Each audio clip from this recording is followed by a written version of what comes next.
मनुष्यों के अंदर सद्गुण होना एक अच्छी बात है, सद्गुण होनी चाहिए। और सद्गुणों का अभिमान हो जाने से वो सद्गुण दुर्गुण में बदल जाए। यदि सद्गुणों का हमको अभिमान हो जाए, सद्गुण होना अच्छी बात है, अंतःकरण की शुद्धि होगी, बड़ा पुण्य कार्य है। और सद्गुणों का यदि अभिमान हो जाए तो वो सद्गुण भी दुर्गुण में बदल जाए। सद्गुण होना चाहिए पर सद्गुणों का अभिमान नहीं होना चाहिए, अहंकार उनका नहीं होना चाहिए। तो सद्गुणों का अहंकार का त्याग करते हुए हमको सद्गुणी बनना चाहिए। सद्गुण उसे कहते हैं कि जिससे हमारा भी भला होता हो और दूसरे का भी भला हो। अच्छे गुण, सद्गुण का मतलब अच्छे गुण, अच्छे गुणों का विकास हो हमारे अंदर। अच्छे गुण भी उसे कहते हैं कि जिन गुणों से हमको भी फायदा हो, दूसरों को भी फायदा होता है, उसको अच्छे गुण कहते हैं। जैसे थोड़ी देर के लिए कोई व्यक्ति कुछ मेहनत कर रहा है तो जगह अपन उसमें उनका सहयोग करा दें, उनकी मेहनत में सहयोग करा देना अच्छी चीज़ है। उनको सहायता मिल जाएगी और अपना भी सहयोग मिल जाएगा। तो इसको जय शरीर का सदुपयोग कहते हैं। किसी की सहायता कर देना, बैठे तो अपन है ही, यदि किसी की सहायता अपने से हो जाती हो तो कर देना चाहिए। तन से, मन से, वचन से दूसरे का सहयोग देना ये सब है। पर बुरे कामों में सहयोग नहीं करना चाहिए। ऐसा नहीं कि शराब पी रहा हो तो दूसरी बोतल लाके उसके साथ रखें, वो सहयोग नहीं करना चाहिए, है ना। सहयोग अच्छे कामों में करना चाहिए, अच्छे कार्यों में हमको सहयोग करना चाहिए। जैसे घर में कोई अच्छे कार्य कर रहा हो उसका सहयोग। जैसे राजा हर्षराज ने कौन सा था, 5 साल मन उसका कुंभ का मेला जो होता था वहाँ का, उसकी नगरी में, उसमें अपना राजपाट का जो भी धन होता था सबको दान दे देता था, सब कुछ दान देता। आखिर में उसको पहनने के लिए कपड़े भी नहीं बचते थे, अपने पहनने के कपड़े भी दे देता था दान से। फिर उसकी बहन थी, बहन से जो है कपड़े मांग करके पहनता था वो, इतना दान किया। जाने हर्षराज जन कोई ऐसा ही नाम था, अपने के ध्यान नहीं। तो वो जब अपना सब कुछ दान कर देता, उसको पहनने के लिए कपड़ा नहीं बचता था, तो बहन उसको कपड़ा देती थी समय, उसको पहन करके दान। तो मैं नहीं कहता कि ऐसा दान तुम भी करो ऐसा दान करने के लिए मैं नहीं कहता हूं, पर हाँ कुछ ऐसा शक्ति सामर्थ्य के अनुसार, शक्ति सामर्थ्य के अनुसार अच्छा करना चाहिए। जितनी तुम्हारे अंदर शक्ति सामर्थ्य हो और शक्ति सामर्थ्य के अनुसार जितना किसी का हित होता हो, भला होता हो, वो करना चाहिए। तन से, मन से, वचन से। तन से भी भला कर सकते हैं, मन से भी भला सोच सकते हैं किसी का, और वचन के द्वारा भी दूसरे का हित कर सकते हैं। वचन के द्वारा जैसे तुम्हारे पास कोई आए तो ज्ञान बोध विचार की शिक्षा की बातें कह सकते हैं, उसके हित में होगी। कोई अज्ञानता में डूबा हुआ है तो उसकी अज्ञानता का दर्शन करा के उससे कैसे ऊपर उठे, इसका दर्शन वचन के द्वारा। ये वचन की सेवा है, हम भी जो कर रहे हैं वचन की सेवा है। तन से सेवा होती है, मन से भी सेवा। मन के अंदर सद्विचार रखना, मन के अंदर अच्छे विचार रखना, ये मन की सेवा है। तो मन दूषित नहीं होगा, अच्छे विचारों से मन दूषित नहीं होगा, कलुषित नहीं होगा। ऐसी सेवा मन के द्वारा, तन मन वचन से हम सेवाभावी बने, आलसी नहीं बने। आलसी व्यक्ति जगत का भार होता है, आलसी कभी नहीं बनना चाहिए, आलसी कभी नहीं बनना चाहिए। और जहां तक हो सके दिन में नहीं सोना। मैं तो दिन में सोता हूँ, पर बाजे आप लोग जहां तक नहीं जाते दिन में आराम करो। मेरी नकल नहीं करना इसमें। आलसी स्वभाव छोड़ देना चाहिए। किसी का आलसी स्वभाव है तो वो छोड़ देना चाहिए। आलसी स्वभाव को छोड़ करके दूसरे का सहयोगी स्वभाव बनाना चाहिए। दूसरे का सहयोगी बने, पुरुषार्थी बने। तो आलसी बनने से आपका मन भी आलसी हो जाएगा, चित्त भी आलसी होगा, बुद्धि भी आलसी बन जाएगी, कुछ ग्रहण करने की क्षमता नहीं रहेगी। अगर आप पुरुषार्थी हैं तो आपकी बुद्धि भी तीव्र होगी, शरीर भी चुस्त रहेगा, सही से दूसरे की सेवा करने का स्वास्थ्य ठीक रहेगा।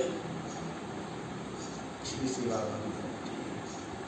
तन से, मन से, वचन से जिस प्रकार से हम सेवा कर सकते हो वैसे सेवा करना चाहिए। इसका मतलब मैं ये नहीं कह रहा हूँ कि गलियों में झाड़ू लगाने लग जाए जाकर, ये कहने का मेरा भाव नहीं है। जहाँ यथा योग है, आवश्यकता अनुसार सेवा भाव अपनाना है। तो इसलिए जो हमारे स्वास्थ्य के लिए भी ठीक, वचन भी हमारा स्वस्थ होना चाहिए। ये तीनों का स्वास्थ्य हमको, यदि हमारा स्वस्थ है हम स्वस्थ। मन के हम रोगी हैं। मन के रोगी का मतलब है कि एक सेठ जी थे, तो सामने जो है लोग दान देते थे, तो दान देते थे तो सेठ जी मनी मन में तो होता था। तो उनके घरवाली ने पूछा कि तुम्हारा ये मन मलिन क्यों है? की गांठी से गिर गए हो, की काहू कुछ दी, या तुम्हारी गांठी से गिर गया या किसी को कुछ दिया, इसलिए तुम्हारा चित्त मलिन क्यों? तो सेठ जी कहते हैं कि ना काठी से गिर गए और ना काहू कुछ दी, पर देते देखें और को ताते चित्त मलिन,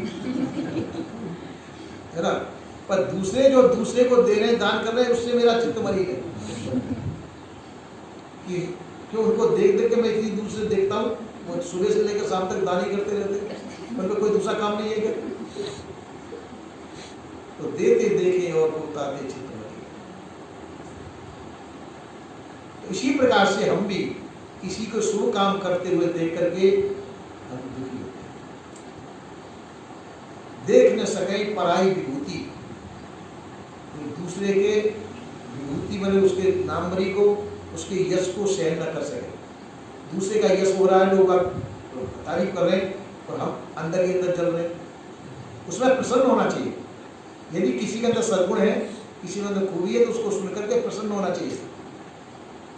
और यदि उसकी सुख को देख करके हम दुखी हो रहे हैं तो हमारा अंतःकरण मलिन होगा। चाहे कितना भी हम कुछ करते हो, अच्छे काम करते हो, पर यदि हमारे अंदर एक भी दूषण है तो हमारा अंतःकरण गंदा होगा। अंतःकरण का गंदा होना ही पाप कहलाता है। तो हमको चाहिए कि हम भी प्रसन्न रहें। हमारी प्रसन्नता हमारी सद्गुणों के द्वारा होगी, हमारी कर्तव्य द्वारा होगी, तन से, मन से, वचन से मौसाली बना के हम इसके द्वारा दूसरे का हित करें। और ऐसे वचन के बोले कि दूसरे भी प्रोत्साहित हो, दूसरे भी आलसी न बने। कभी आलसी नहीं बनना चाहिए, शरीर से आलस नहीं करना चाहिए। ऐसा नहीं कि हम स्कूल पढ़ने जाते हैं तो घर में काम न करें, ऐसा नहीं होना चाहिए। घर में काम करने के बाद में फिर स्कूल जाओ, पहले शुरू में जल्दी कर दूंगा। घर का काम करना जरूर बच्चों को सीखना चाहिए। पुरुषों को भी घर का काम करना सीखना चाहिए। आलस में समय नहीं व्यतीत करना चाहिए। इधर जटवारी की तरफ कुछ नियम है, इधर ब्रज में, कि आदमी कुछ नहीं करेगा, आदमी केवल हल जोतेगा और सब काम औरतें ही करती हैं। वहाँ पर यहाँ तक कि हुक्का भर के भी औरतें रख देगी आदमी और खेती में काम करेंगी, सब काम करेंगी औरतें ही। और बस आदमी बैठा बैठा हुक्का पीता रहेगा, गपशप मारता रहेगा, दूसरों से बात करेगा, काम कुछ नहीं करेगा। तो ऐसा भी नहीं होना चाहिए। पुरुषार्थी बनना चाहिए। पुरुषार्थ करना सबके लिए लाभदायक है। आदमी अगर आलसी बनेंगे, उनके अंदर नाना प्रकार के रोग पनपेंगे, माता लोगों को भी आलस नहीं बनना चाहिए। एक को कोई काम ही नहीं, काम बहुत है, झाड़ू लगाओ, पोछा लगाओ, चक्की पीसो, और बहुत काम है। पर लोग उस काम को करने के लिए नौकरानियां रखते हैं, तो वो स्वस्थ कैसे रह सकते हैं? नौकरानी रख रहे हैं अपने घर का काम, रोटी बनाने के लिए, झाड़ू लगाने के लिए नौकरानी रख रहे हैं, अब उनका जीवन स्वस्थ रह सकता है क्या? नहीं रह सकता, क्योंकि वो काम नहीं कर रहे, शरीर का व्यायाम नहीं हो रहा है। पहले माता 4 बजे उठ करके चक्की चलाती थी, उनका व्यायाम हो जाता, बीमारी नहीं पड़ती थी। और आजकल बहू बेटियां बीमार चली जाती, क्योंकि कुछ कर नहीं रही है, शरीर का व्यायाम नहीं हो रहा है। इसलिए आलसी नहीं बनना चाहिए, शरीर के द्वारा कुछ न कुछ कार्य होते रहना चाहिए, शरीर को साथ देना। तो जो व्यक्ति तन शरीर से पुरुषार्थी है, वो व्यक्ति सुखी भी रहता है, उसकी लोग बाग तारीफ भी करेंगे, भाई बहुत अच्छा है। और जो काम धंधा कुछ न करे और दूसरे पे बोझ बन जाए, उसकी तारीफ कोई नहीं करेगा।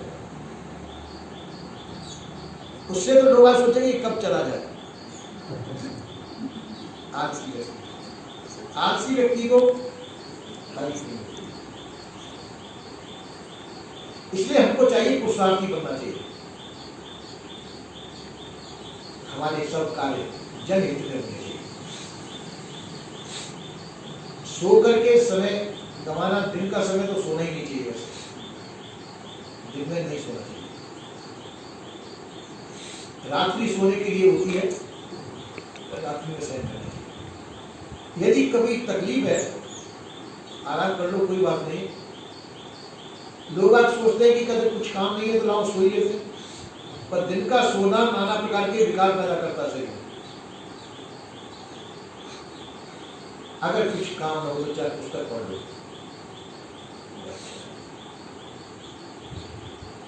खाट में जब ही लेटना चाहिए जब सोने का टाइम हो। वो जब आलस प्रमाद शरीर के अंदर नहीं होना चाहिए, क्योंकि ये आलस जो है महारोग है।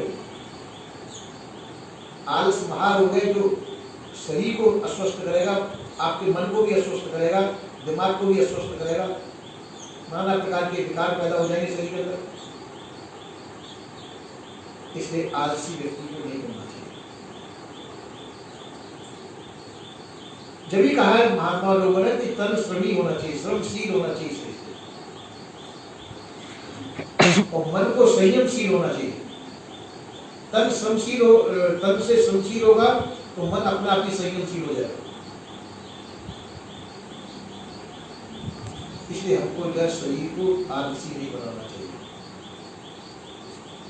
अपना काम ना हो तो दूसरे का काम करवाओ, अच्छा है। कुछ नहीं तो अपने पुस्तक लेकर के पढ़ने बैठे,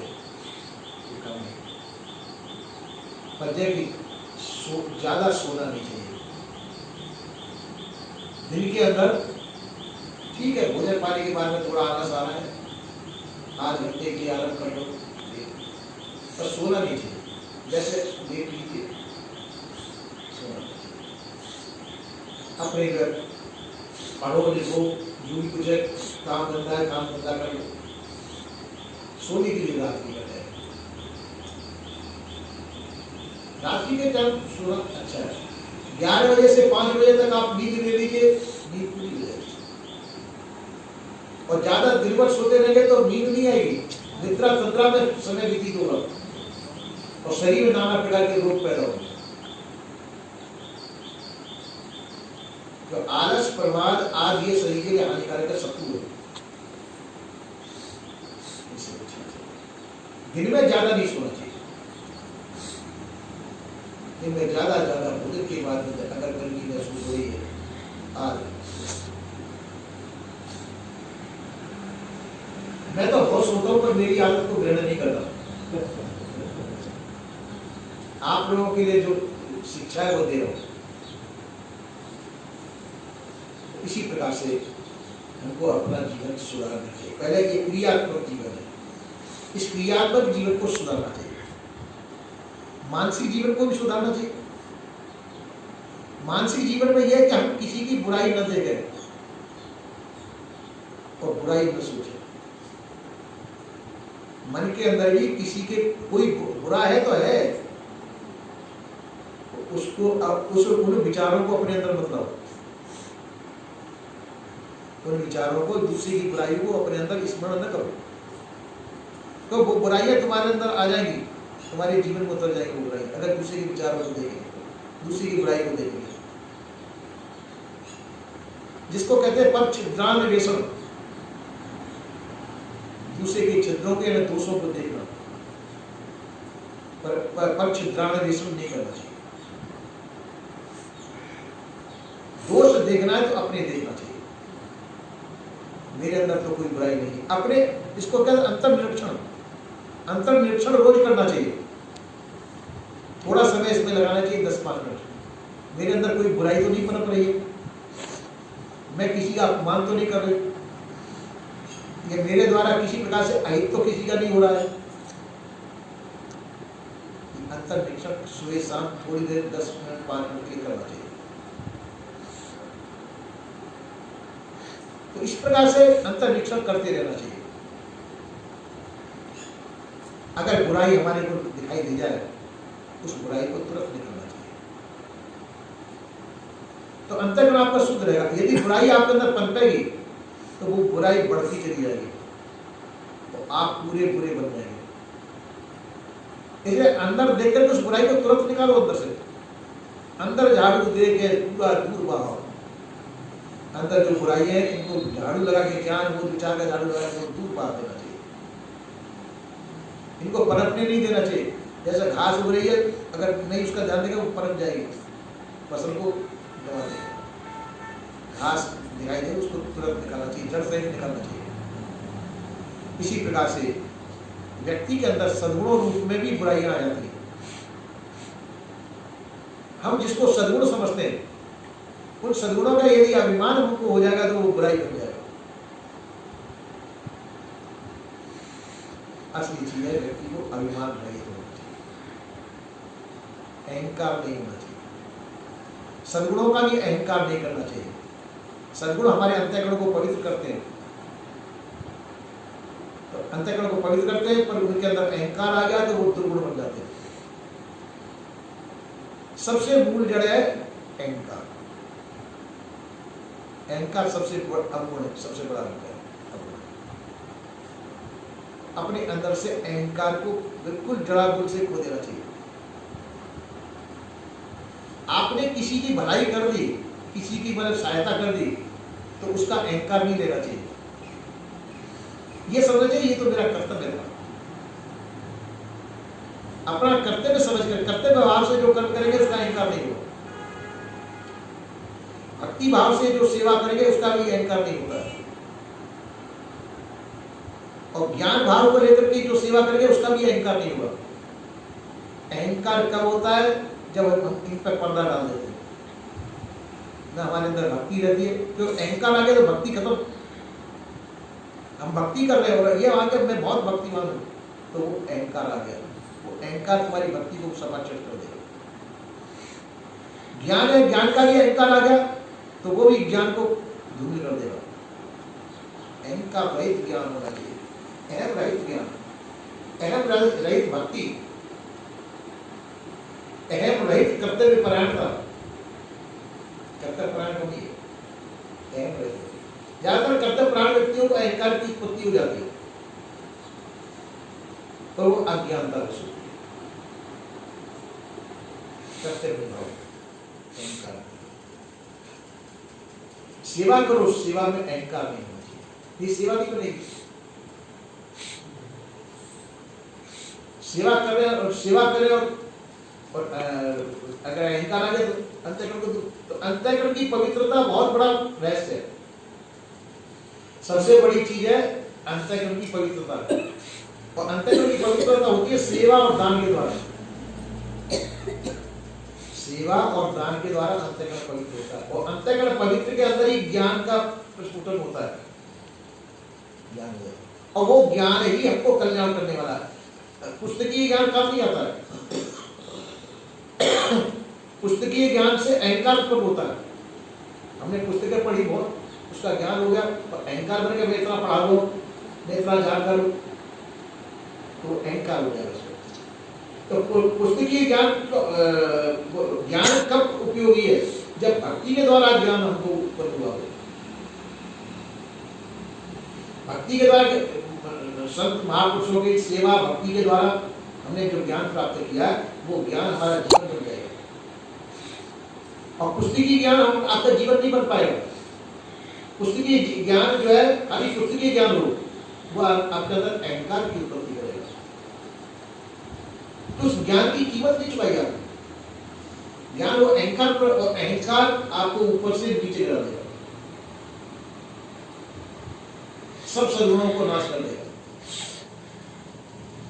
इसलिए ज्ञान वही सार्थक है जो भक्ति के द्वारा उत्पन्न हो, भक्ति के द्वारा प्राप्त किया गया ज्ञान। वो ज्ञान आपका जीवन बन जाएगा, आपका कल्याण करेगा। तो जी जी ने कहा है, भक्तिहीन नर सोई कैसे, विषरस भरा कर्क घट जैसे। भक्ति से हीन व्यक्ति कैसे सोवा देता है? जैसे सोने के पात्र में विष भरा हुआ हो। देखने में वो अच्छा लगेगा, उसके अंदर भरा क्या है? विष। बिना भक्ति के मनुष्य उसी प्रकार से भक्ति मानना चाहिए। भक्ति से अंतःकरण की शुद्धि होगी। सेवा भी भक्ति का ही रूप है।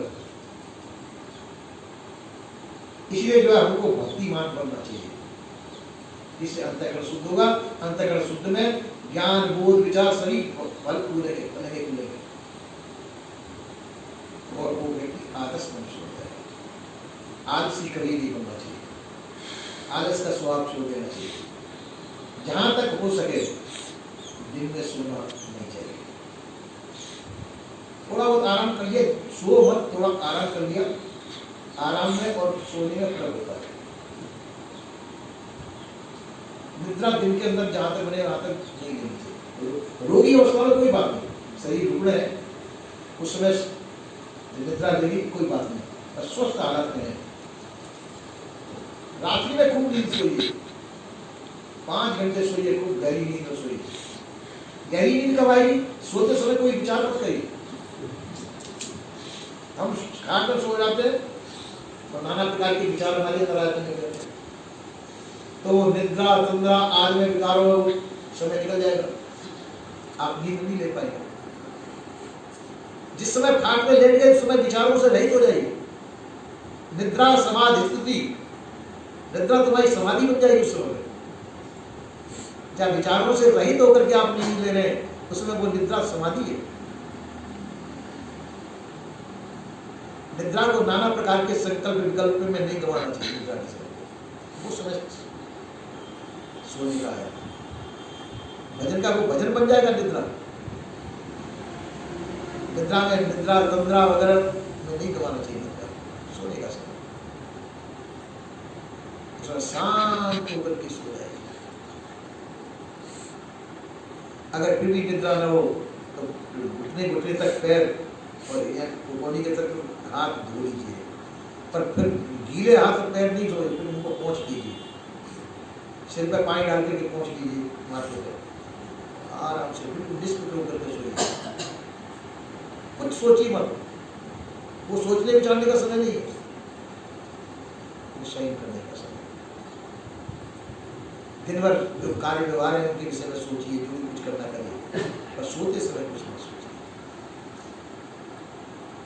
यदि आप सोते समय कुछ नहीं सोचेंगे वो भजन के रूप में निद्रा समाधि बन जाएगी।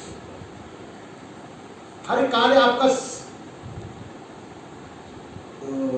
मतलब भजन हो जाए।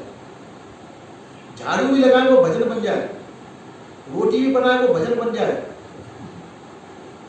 जो भी कार्य करें वो भजन रूप बन जाए। तो वो कब? वो जब बनेगा जिस कार्य को कर रहे हैं उसमें पूरा चित्त लगना चाहिए। हम झाड़ू लगा रहे हैं और नाना प्रकार की कल्पना कर रहे हैं तो वो भजन नहीं बनेगा। एक आदमी चित्त से झाड़ू लगाए, भोजन बनाए तो उस समय पूरा चित्त भोजन पर रहना चाहिए, उसमें बातचीत ज्यादा नहीं करनी चाहिए। इधर उधर मन की कल्पना नहीं जानी चाहिए। भोजन पाते तो समय पर भोजन पाने पे ध्यान देना चाहिए। जिस समय जो काम करें उस समय पर चित्त और मन दोनों एक जगह है, शरीर भी वही है और मन भी एक वही है। जब सदगुरुदेव ने कहा है तन राता मन जाते, मन राता तन जाए, तन मन एक ही हुई रहे तब अंश करी का है। तन और मन एक होना चाहिए, व्यर्थ कल्पनाएं नहीं करनी चाहिए। व्यर्थ कल्पना उसे कहते हैं जो अपनी शक्ति सामर्थ्य के बाहर है, वो उनकी सोचना। जो हमारी शक्ति सामर्थ्य के बाहर उन कल्पनाओं को करना, वो व्यर्थ चेष्टा, व्यर्थ कल्पना करना। चेष्टा भी वैसे नहीं करनी चाहिए शक्ति सामर्थ्य के बाहर हो। अपने शक्ति सामर्थ्य के अंदर हो, सार्थक विचार करने चाहिए। सार्थक विचार, जो विचार अभी आवश्यक है वो विचार करने चाहिए, जो आवश्यक विचार है। सार्थक चेष्टा करनी चाहिए, वो चेष्टा करनी चाहिए जो अभी आवश्यक है, अभी जिसकी जरूरत है वो काम करें। अनावश्यक कल्पना भी नहीं करनी चाहिए, अनावश्यक चेष्टा भी नहीं करनी चाहिए। इस प्रकार से जो व्यक्ति रहते हैं उनका पूरा जीवन साधना बन जाता है, साधना में जीवन होता है। अपने टाइम टेबल को बिल्कुल निश्चित कर लेना चाहिए, इस टाइम पे हमको ये करना है, इस टाइम को हमको ये करना है, इस टाइम पे हमारे को ये करना है। तो टाइम टेबल के अनुसार अपना जीवन बना लेना चाहिए। टाइम टेबल के अनुसार जब जीवन बन जाएगा तो पूरी साधना हो जाएगी, और जहां बैठ के करोगे वो साधन स्थली हो जाएगी, वह जगह तीर्थ बन जाएगी। उसमें दूसरा भी व्यक्ति बैठेगा आकर के उस जगह पर, उसका भी मन शांत होगा।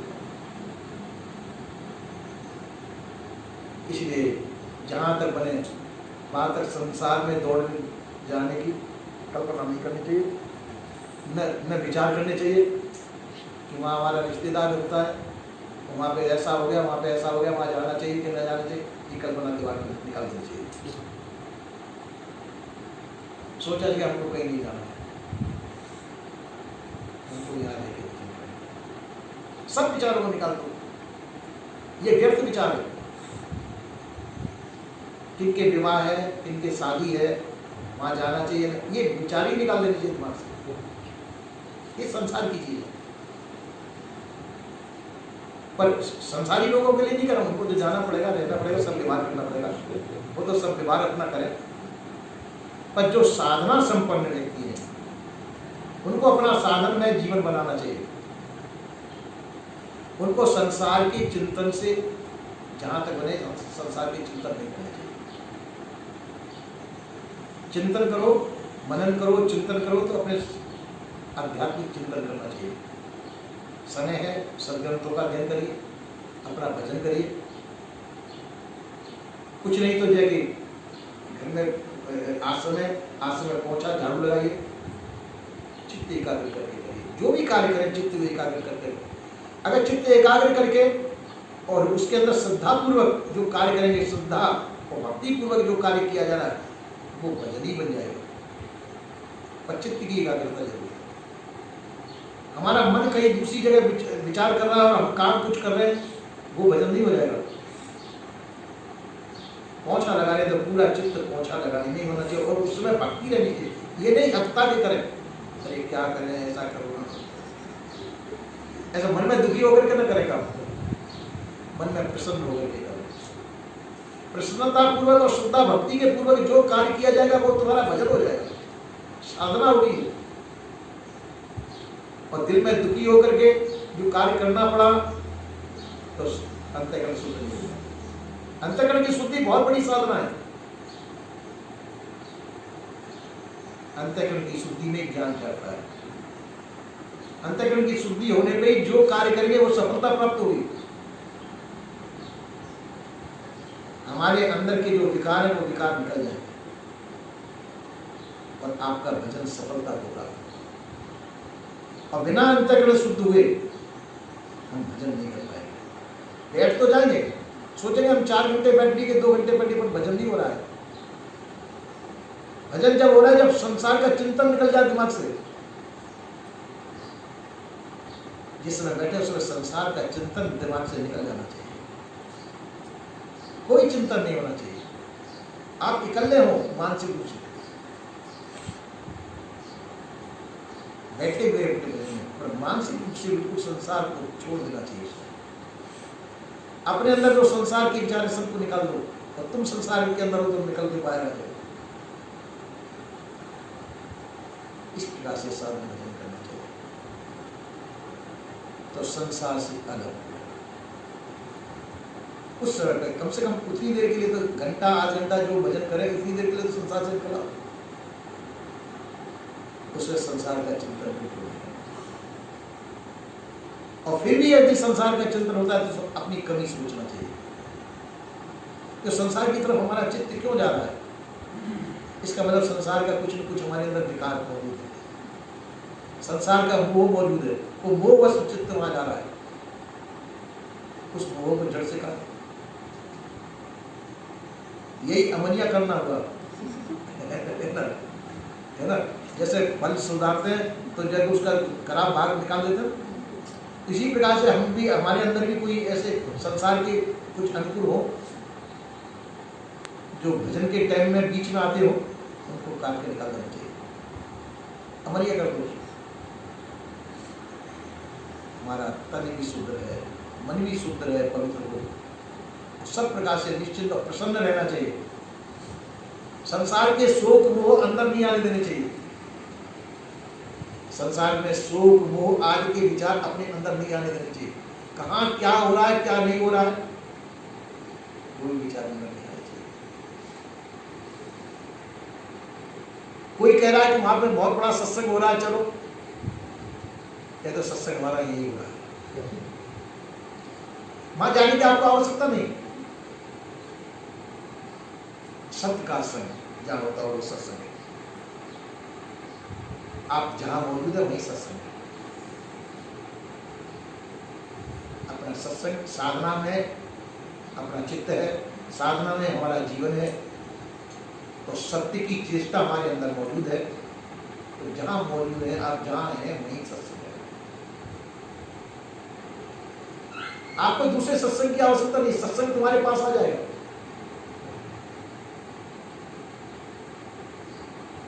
सत्संग तुम्हारे पास आएगा और नहीं भी आए तो उसकी चिंता मत करो, क्योंकि सत्संग तो तुम्हारे वैसे ही दिव्य हो रहा है। सत्य तुम्हारा स्वरूप है और सत्य में स्थित होना सत्संग हो गया। आपस में बैठ के सत्य चर्चा कर सकते हो, उसमें से सत्य से एक चर्चा सत्संग कहलाता है। कुछ नहीं तो ग्रंथों का अध्ययन, उसमें भी सद्ज्ञान बोध विचार है। सबसे बड़ी चीज है साधना, साधना स्थिति पे स्थित रहना, ये बहुत बड़ी साधना है। जो हमारी साधना स्थल है, साधना स्थल पे मौजूद रहना, ये बहुत बड़ी साधना। मन में हम न सोचे कि हमको कहीं दूसरी जगह जाना है। आपका प्रारब्ध नहीं पे सब व्यवस्था कर देगा। इसलिए हमको सभी प्रकार के पहले विचारों का त्याग करके साधन में ही चित्त लगाना चाहिए। संसार में हमको ये देखना है, वो देखना है, ताजमहल देखना है कि लाल किला देखना है, ये सब विचार क्या करना चाहिए। क्या देखो, ईंट पत्थरों के ताजमहल बनाए, ईंट पत्थरों का लाल किला बनाए, जितने भी मकान ईंट पत्थरों के बने हुए, उनसे तुम्हारा क्या करना होगा? उनसे करना होगा।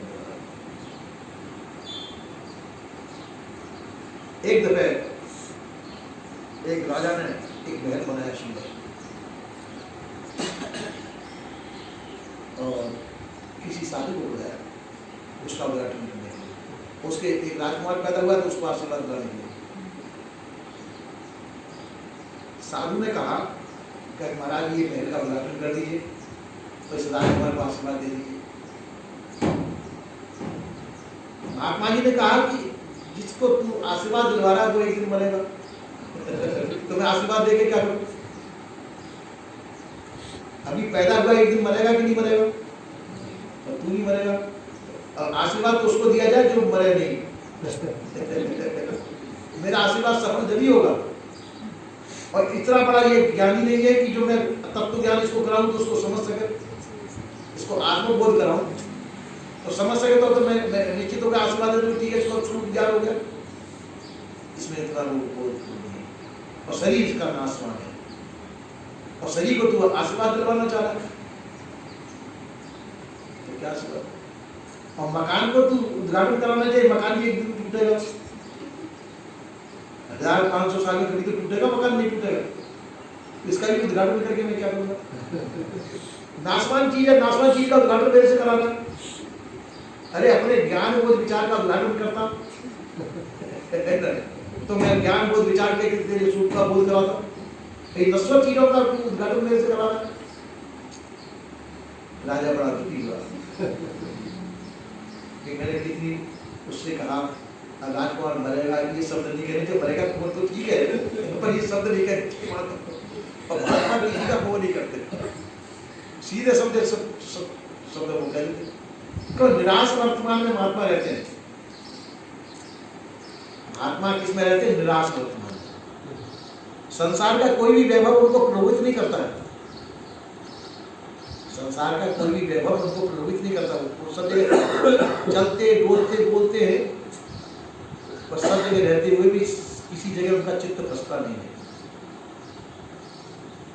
अच्छी तरह से बोलेंगे, अच्छी तरह से बात करेंगे सब कुछ, पर यहाँ के बाद में फिर वो आगे देखेंगे पीछे नहीं देखेंगे। इसी प्रकार से यही उनकी निराट स्थिति है, निर्मोही स्थिति है कि संसार में रहते हुए संसार में उनका चित्त कहीं फंसता नहीं, न किसी व्यक्ति में न किसी वस्तु में उनका चित्त। जब ही वो भजन करने में सफल होते हैं। और कई लोग सोचते हैं कि हम नाना प्रकार के वैभवों को प्राप्त करके फिर भजन कर लें, तो वैभव में चित्त फंसा रहेगा, भजन कब करेंगे। संसार के वैभव से निकल करके संसार के आकर्षण से रहित, आकर्षण रहित हमारा जीवन होना चाहिए। संसार का आकर्षण हमारे जीवन के, क्यों संसार का आकर्षण किसका? प्राणी पदार्थों का, और वो सब नाशवान है। तो वो आप में किस काम का है? आपके काम की तो आपकी साधना है जो आपको पार कर देगी, कल्याण कर देगी। साधना में जीवन ही आपका सफल जीवन है। संसार के ईंट पत्थर जोड़ना आपका विषय नहीं है, ये तो संसार का विषय है। इसमें हमको मोहित नहीं होना चाहिए, संसार में प्रलोभित नहीं होना चाहिए, मोहित नहीं होना चाहिए। संसार से उन्होंने कहा है तुलसीदास जी, जगते रहो 36 होए राम चरण छैती। 36 का अंक कैसा है कि उसका मुंह इधर को इधर से, तो 36 का अंक बनाओ तो कैसे रहेगा? दोनों के विपरीत रहेंगे। तो संसार से कैसे रहना चाहिए? 36 का अंक पकड़ के रहना चाहिए, है ना। और राम चरण के भगवान राम के चरणों में, उनका इष्ट राम जी थे, पर तुम्हारा इष्ट कौन है? तुम्हारा स्वरूप। राम चरण छैती, तो अपने स्वरूप से 33 का अंक बन करके रहना चाहिए। 6 बन गए 33 बोलेगा, 33 का अंक बनवा देगा। अपने अध्यात्म से, अपने ज्ञान बोध विचार से हमको 33 का अंक बनना चाहिए, और संसार से हमको 36 का अंक बन करके रहना चाहिए। और ये संसार से हम 33 बन गए तो भजन नहीं हुआ, कल्याण नहीं हो सकता, बंधन पड़ेंगे। आज उसका मन रख दें, कल कोई दूसरा कहेगा मेरा भी मन रख दीजिए, तीसरा कहेगा मेरा भी मन रख दीजिए, तो महात्मा मन रखने के लिए हो गए, एक खिलौना बन गए। अपना चित्त शुद्धि, चित्त को स्वतंत्र बनाना चाहिए, मन को स्वतंत्र बनाना चाहिए। स्वतंत्रता का मतलब ये नहीं कि मन कहे जैसा करो, वो तो मन की गुलामी हो गई। मन संयमशील होना चाहिए, उसमें विवेक का प्रकाश होना चाहिए, बुद्धि भी विवेकवती होनी चाहिए।